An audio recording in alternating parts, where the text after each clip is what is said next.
I think about, the time of Noah and how many different people maybe God went to try to get their attention.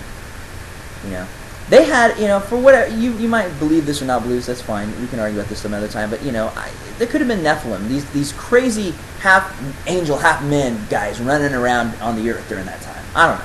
Some people believe that, some people don't. And some people believe that some of the stories that you read in mythology, like the Greek gods and all these different things, of these people that worship these men as these gods, and God saw this horrible evil that they were doing on the earth.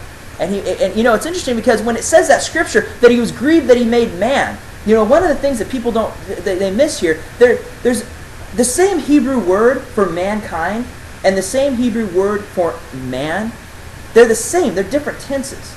And it's funny because when you look them up in the Strong's Concordance, one is one number and one's another because it's the tense. And I don't want to get too much into this, but what I'm getting at is that when he uses that word, he didn't say he was grieved with making Adam, his creation. He was grieved at what mankind, the world, had become, which could have included, the guys, the Nephilim and the fallen angels. I mean, he was grieved at it because it was nothing but evil, wickedness. Their heart was turned only to do wicked things and nothing else. And I can tell you, the earth isn't that bad right now. I mean, some people say, well, the earth's going to get that way. The only way the earth's going to get that way is if he takes the church away. And the rapture. That's the only way it's going to be that way, because as long as the church is here, there's going to be a compassion, a love, a righteous, representation on this earth. But until his body leaves this earth, it can't be that way. But at this time, in this point in history, there was one man, and in his time, Noah, that actually turned to God. All these other people, they had an idea of God. They had things that they worshiped, but it was wickedness. It was wrong things. It was evil. But you had Noah who turned his heart to God. And God said, I want you to build an ark. I want you to do this amazing thing. And it's going to be like this. This is going to be the measurements. And the thing is, people say, well, that's pretty, it wouldn't be hard for me to believe that there was going to be a flood and that there's a God if God appeared to me. Well, you got to understand, in our time it's different. But back then, they had gods walking on the earth. Right? I mean, if there were these crazy angels that had fallen, if there were these Nephilim, if there's all these things, it was normal for gods to talk to people. You read in Genesis, it was never a strange thing for some, angel to show up and talk to somebody. It was normal situation for them. And so for God to come up to Noah, it was probably an everyday occurrence. It's the fact that Noah listened to him. It's the fact that Noah put his trust in him and did something about it. What did he do? He went out and built an ark. Amazing ark, this huge ark that it took him years and years to build. Believing that this thing was going to come on the earth that didn't even make sense to anybody. And he told these people, he's like, look, you got to get on the boat. God's going to flood it. Well, my God said he's not going to do that. Well, Joe's God over there, he said, you're full of it. And then, he had all this stuff going on. But Noah, no, he believed God. From his heart. The fool says in his heart there is no God. How do you say there's no God? By not believing him. By not listening to him. By not taking the words that he says and putting them into practice in your life. The fool says in his heart there is no God. And like I said, the question that God put it this way is, do you really believe that he exists? Noah had to believe. Noah had to believe. Because if he didn't, he wouldn't have done what he did. And the thing was, when he got on that boat, what do you think happened first? The rain started coming down. But the amazing thing is it says that when you read how it happened, when the rain started coming down, then God shut the door. These people knew it. These people felt it. They didn't believe it. And they still did not believe that what Noah said. And Noah, could you imagine? I mean, just, the earth was a lot different than it was today. I mean, it was. I mean, scientifically even, it was. It was a lot different. The climate, everything. I mean, dinosaurs running around. I mean, all this crazy. It was a different place. A very, very different place. And then Noah lands after the waters go down. And, he saw this. He saw this decision making here.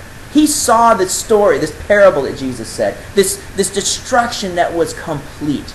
That was great. That was just ruin. That was just terrible.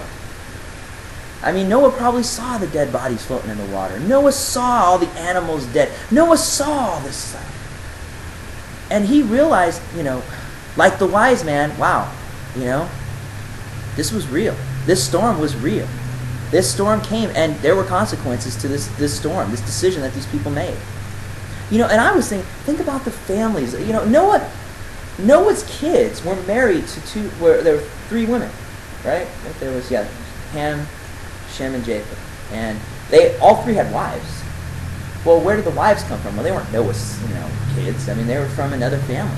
So Noah had, friends. I mean, he had to have had other people that were, his son's mother-in-laws and father-in-laws, and and the grandparents, the family. I mean, there was all, think about all the people that were involved in this story. That we kind of look at Noah as some wacky old man that went around saying the flood's coming, get inside, and the kids are like, oh, he's crazy. Let's just go inside and see what happens, and then they got lucky. I mean, think of all of the other things that are involved in this.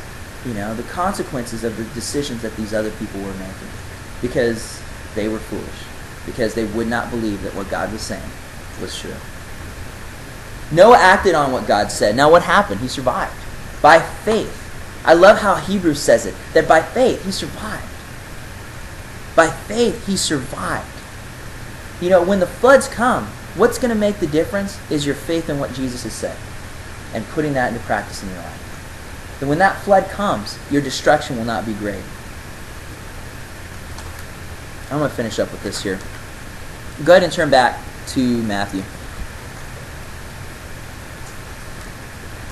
Matthew chapter 7.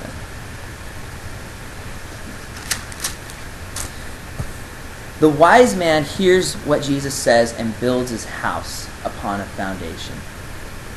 Now, and I'm not going to go too much into this because I'm going to finish up here. And it's kind of cool that I have a clock right here on the computer because it helps me. I don't have to keep looking over there.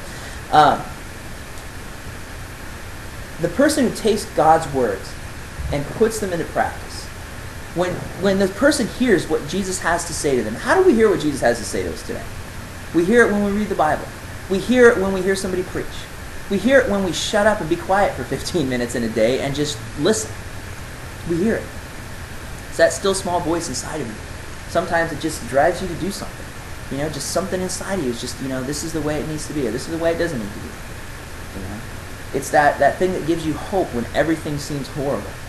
If you've ever had a family member die or somebody that's close to you, it's that thing that's inside of you that just keeps you going when you don't understand why you can still go. It's that thing that gives us hope that in the end good will win. It's that inside of us, that drive.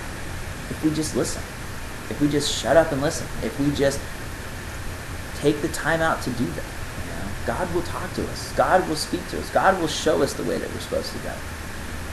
And when we take his words, like this wise man, and we build upon a foundation, it's amazing because I think of this story. The man that built his house upon the sand, it didn't take much, right? I mean, you could just go out and throw a bunch of pieces of wood on a beach somewhere and get yourself a nice little tarp over a roof, and there you go. You got yourself a house. But when you're building a house on foundation, I mean, I helped do the concrete, which is probably the most work I've ever done in a while in my mom's spa. And I remember you had to dig. You had to dig, and then you had to try to get it flat. And it sucked because if you kind of dug a little too much, you had a little hole, and you had to kind of cover. I mean, it was hard work. It wasn't easy. I mean, it wasn't easy stuff to do. Just for a little tiny piece of concrete to put a little spa on. And then I think, well, what about these giant buildings? In Sacramento, I see they dig these holes way down deep, and they're putting all this stuff in, and rebarb, and it's crazy. It's a lot of work. Now, is it worth it? I mean, that's really the question. Is it worth it? Well, if you're in one of those big buildings in Sacramento and you're on the 5th or 6th floor, yeah, it is worth it. If a little rainstorm starts moving the building around, you're going to start freaking out, But, that's the question. Is it worth it? Well, yes, it's worth it. It's worth finding out what God has to say. And that's why I'm saying this has nothing to do with salvation. This has to do with living life the way God wants you to. The person that was the wise man, when that storm came, do you think he got nervous?